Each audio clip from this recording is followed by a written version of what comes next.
તો મિત્રો આપનું સ્વાગત છે યુટ્યુબ ચેનલ ગ્લીમ ઓફ ગોડમાં। આપણે શ્રીમદ ભાગવતમાં 10મા સ્કંદમાં આગળ વધી રહ્યા છે। ગઈકાલે આપણે જોયું હતું બ્રાહ્મણ પત્નીઓ ઉપર શ્રી કૃષ્ણની કૃપા, અને આજે આપણે જોઈશું ગોવર્ધન લીલા।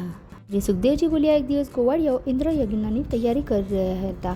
આ જોઈ શ્રી કૃષ્ણે નંદજીને પૂછ્યું, હે પિતાજી, તમે કયા યજ્ઞની તૈયારી કરી રહ્યા છો અને એનું શું ફળ મળે છે? ત્યારે નંદજી બોલ્યા, જળ વર્ષાના દેવતા ઇન્દ્ર છે, અમે તેમને પ્રસન્ન કરવા તેમનો યજ્ઞ કરીએ છીએ। અમે એમના વરસાવેલા જળથી પેદા થનાર અન્ન વગેરેથી એમની પૂજા કરી રહ્યા છીએ। આ સાંભળી થોડાક રૂષ્ટ બની શ્રી કૃષ્ણ બોલ્યા, જીવને જન્મ મરણ સુખ દુઃખ વગેરે જે કંઈ પ્રાપ્ત થાય છે એનું કારણ એના પૂર્વજન્મના કર્મો છે, માટે ઇન્દ્રની પૂજા વ્યર્થ છે। આ સમયે આપણે ઘર વગેરે છોડી વનવાસી બનેલા છીએ અને ગોવર્ધન પર્વત આપણું રક્ષણ કરે છે, એટલે આપણે યજ્ઞમાં ગાય, બ્રાહ્મણ અને ગોવર્ધન પર્વતની પૂજા કરવી જોઈએ। કાલાત્મા ભગવાનની ઈચ્છા ઇન્દ્રનો ઘમંડ તોડવાનો હતો, એટલે શ્રી કૃષ્ણની સલાહ નંદજીએ તથા બધા ગોવાળોએ સ્વીકારી લીધી અને એમના કહેવા અનુસાર જ કાર્ય કરવા લાગ્યા। સ્વસ્તિ વચન બાદ શણગારેલી ગાયોની સાથે શ્રી કૃષ્ણની લીલા ગાતા ગોવાળોએ ગોવર્ધનની પરિક્રમા કરી। ગોવાળોમાં વિશ્વાસ પેદા કરવા માટે કૃષ્ણે એક સ્વરૂપ ગોવર્ધનનું ધારણ કર્યું અને એ રૂપથી હું ગિરિરાજ છું એમ કહી ગોવાળોએ ચઢાવેલી સામગ્રી ગ્રહણ કરવા લાગ્યા। બીજા મનુષ્ય સ્વરૂપમાં એ ગોવાળોની સાથે રહી પોતાના આ સ્વરૂપ પ્રણામ કરતા કહેવા લાગ્યા, આહ, જુઓ તો ખરા, ગોવર્ધન આપણી ઉપર પ્રસન્ન બની સાક્ષાત પ્રગટ થઈ નૈવેદ્ય સ્વીકારી રહ્યા છે। આ ગિરિરાજ જ આપણું તથા આપણી ગાયોનું રક્ષણ કરશે।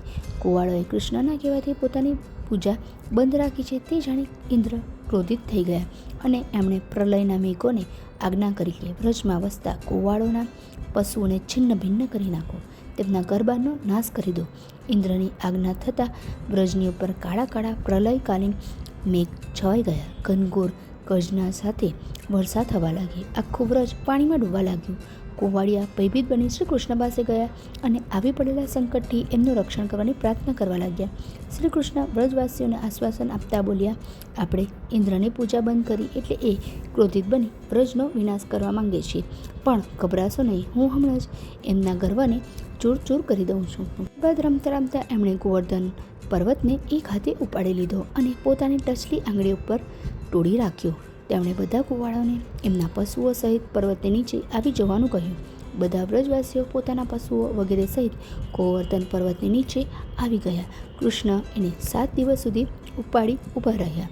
કૃષ્ણના યોગનો પ્રભાવ જોઈ ઇન્દ્ર સ્તબ્ધ બની ગયા, એમનો ઘમંડ દૂર થઈ ગયો અને એમણે વર્ષા રોકી દીધી। ત્યારબાદ કૃષ્ણ વ્રજવાસીઓને કહેવા લાગ્યા, હવે તમે બાળ બચ્ચા પશુઓ સહિત બહાર નીકળી જાઓ। બધા વ્રજવાસીઓ બહાર નીકળી ગયા। કૃષ્ણે ગોવર્ધનને પર્વત સ્થાને મૂકી દીધો।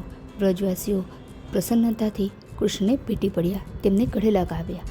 ગોપીઓએ અનેક મંગળ તિલક કરી એમની પૂજા કરી। યશોદા, રોહિણી અને બલદેવે એમને છાતી સરસા ચાંપી આશીર્વાદ આપ્યા। દેવતાઓ, ગંધર્વો, નાગ, ચારણો એમની આ અદ્ભુત લીલાનું ગાન કરવા લાગ્યા। શ્રી સુખદેવજી બોલ્યા, હે રાજન, કૃષ્ણનો આવો અલૌકિક ચમત્કાર જોઈ ગોવાળોને ઘણું જ આશ્ચર્ય થયું। તેમણે નંદજીને પૂછ્યું કે આવા અદ્ભુત કાર્યો કરનાર આ બાળક કોણ છે? ત્યારે નાનબાબા બોલ્યા, આ બાળક તો મોટા અલૌકિક કર્મોવાળો છે। એણે 7 વર્ષની અવસ્થામાં જ ગિરિવરને ઉઠાવી લીધો, સ્તનપાન કરતા પૂતનાના પ્રાણ લઈ લીધા, 3 માસની અવસ્થામાં પગથી ગાળું ઉલટાવી નાખ્યું, 1 વર્ષમાં તૃણાવર્ત દૈત્યને મારી નાખ્યો। ગર્ગાચાર્યે કહ્યું હતું કે આ સાક્ષાત પ્રભુનો અવતાર છે, એ બધાનું કલ્યાણ કરશે। ગર્ગાચાર્યના શબ્દોને સત્ય માની હું એને નારાયણનો અંશ માનું છું। નંદના આ શબ્દો સાંભળી ગોવાળોની બધી શંકા દૂર થઈ ગઈ અને કૃષ્ણનો જય જયકાર કરવા લાગ્યા। છે ગોવર્ધન લીલા। સાચો શ્રેય પરમાત્માની પ્રકૃતિની જાય છે। પ્રકૃતિ અને ગાયની પૂજા કરવી જોઈએ। જો મનુષ્ય સંપૂર્ણ વિશ્વાસ રાખે છે અને ઈશ્વરના શરણે જાય છે તો ઈશ્વર રક્ષા કરે જ છે। તે ભગવાન ઉપર સંપૂર્ણ વિશ્વાસ રાખી દરેક કાર્ય આપણે પૂર્ણ કરવું જોઈએ। આપણે આ કથા માટે શીખવા મળે છે કે આપણે આવતીકાલે જોઈશું। ત્યાં સુધી આપ સૌને મારા જય શ્રી કૃષ્ણ। જો આપને વિડીયો પસંદ આવ્યો તો વિડીયોને લાઇક કરજો, શેર કરજો અને ચેનલને સબસ્ક્રાઈબ કરવાનું ભૂલતા નહીં। આવજો।